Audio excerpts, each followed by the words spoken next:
You ever wake up one morning thinking it's going to be another regular day, only to find out your life is about to turn into a full-blown HOA war, where you get to play the reluctant villain and the unlikely hero, all in one? Yeah, well, that happened. Let me back up a sec. This whole mess started about 20 years ago before anyone even thought about planned communities or HOA patrols in my neck of the woods. See, I bought my land back in 2004, back when it was just part of an old farm, long before the fancy folks with their regulations and matching mailboxes moved in. My little corner sat out by the back off a dirt road most people didn't even know existed. I bought more than I needed. Figured I'd try my hand at hobby farming, but you know how that goes. Life has a way of shuffling your plans. Still, I liked the quiet, the space, the way the land felt like it belonged to me and not the world. Fast forward to 2014, and a couple of neighbors, let's call them the development group, or DG for short, got real organized real fast.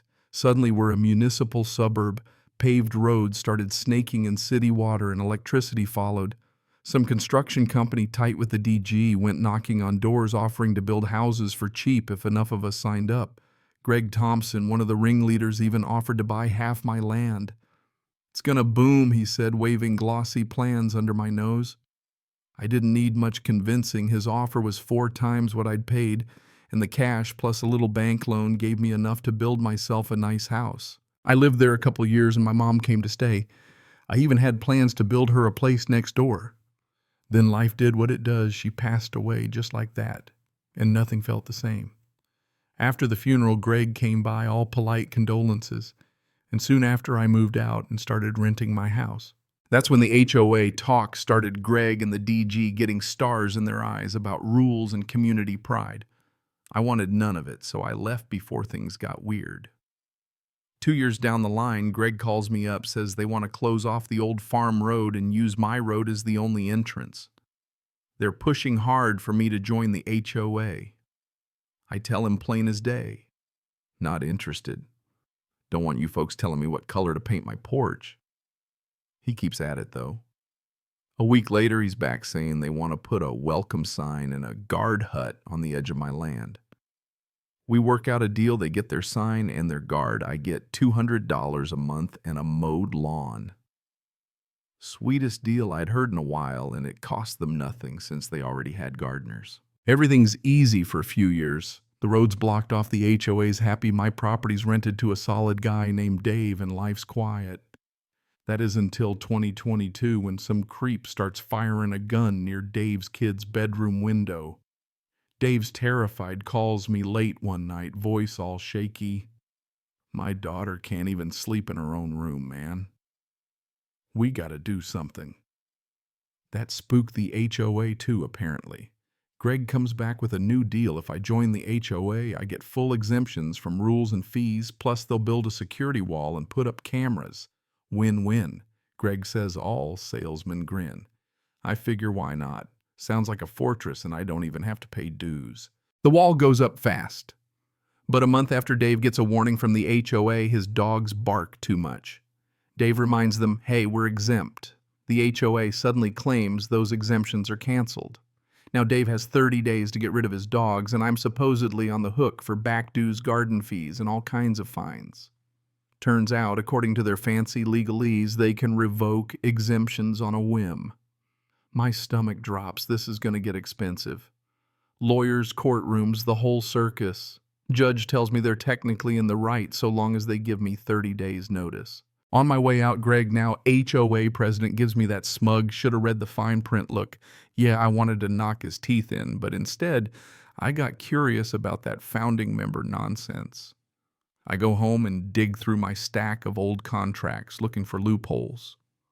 I don't even make it past the first page before I spot it.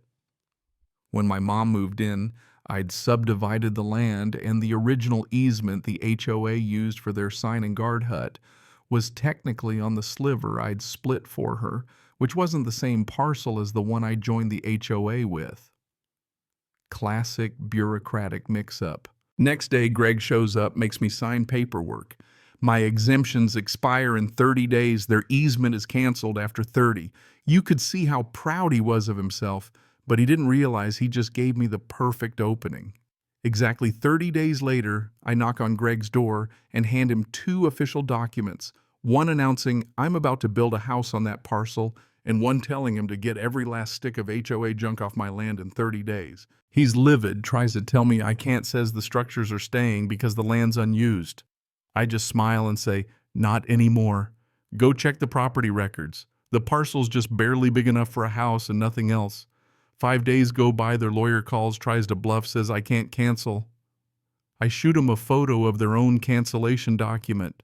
Suddenly they're panicking. Greg invites me to lunch twice. I decline twice. His cronies call, some yelling, some pleading. I say no thanks to everyone. Finally, their new lawyer, Melissa, asks for a meeting. I bring my own contract. I've jacked the monthly fee to $2 $800 HOA standards now, and thrown in clauses that would make a Wall Street banker sweat. Huge cancellation fee, auto termination. If they harass me, HOA pays all my legal fees. If anyone sues me, the works. Left some wild clauses in just so I could negotiate down later. Melissa's jaw drops, but she takes it to Greg. Greg calls me screaming, it's extortion. I remind him when I signed the first contract there were other entrances, now there's only mine. He says, you're forcing us to sign. I tell him, don't sign then. See what happens. Next day, Melissa calls Greg caved. I go in, check every word, nothing changed. Turns out Greg told Melissa to keep her opinions to herself and just sign. She wasn't even a lawyer, just a paralegal, but hey, it's all legal. 6 months go by before they realize just how badly Greg screwed them. They want to sue me, but their own legal team says there's no way out.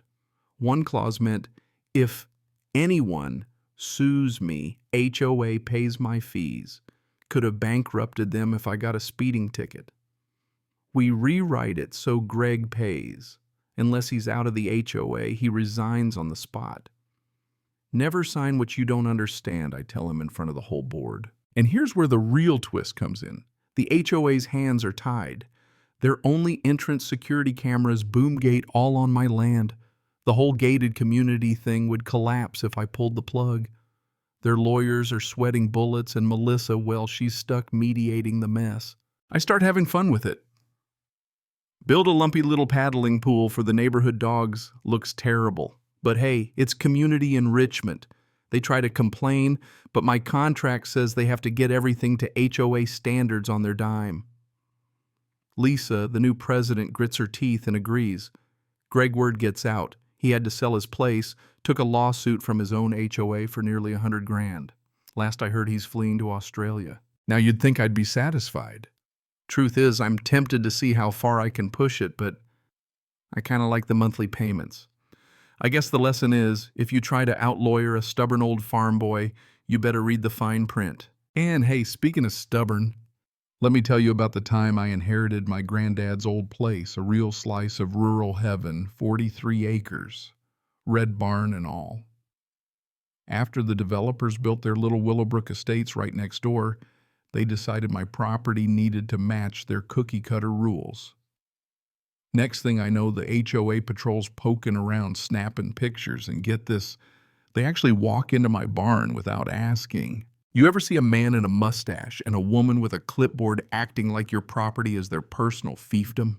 They tried to tell me I was in their HOA. I showed them deeds, survey lines, tax records.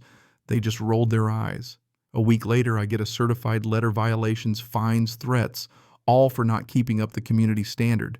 They threatened to come onto my land and fix things themselves. I called my lawyer, who laughed and told me to keep every bit of paperwork. Their threats in writing. That's evidence of premeditated trespassing. So I played along, painted my barn the ugliest, most hospital beige shade known to man right out of their rule book.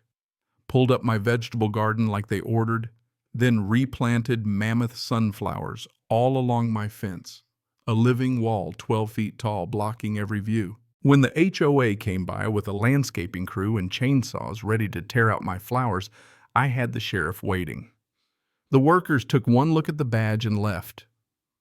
The HOA got slapped with a legal threat for conspiracy to trespass. Meanwhile, I doubled down, added chickens, roosters, goats, even started a compost pile. All perfectly legal under my zoning. Property values in Willowbrook straight down the drain. By the time I started giving school tours, the HOA finally gave up, sent me a written apology and a promise never to bother me again. Their president quit, their enforcer got canned, and I kept my sunflowers and my dignity. So tell me, where's the line between justice and just desserts? Ever had to defend your land or your rights from a nosy HOA or some pushy neighbor? Drop your stories down below. Tell me where you're watching from, what you would have done, or if you think I went too far. And if you believe in standing your ground or just enjoy a little bit of property owner payback, hit that subscribe button, share this with a friend who hates HOAs, and remember, always read the fine print and don't let anyone build a gate on your land unless you're the one holding the key.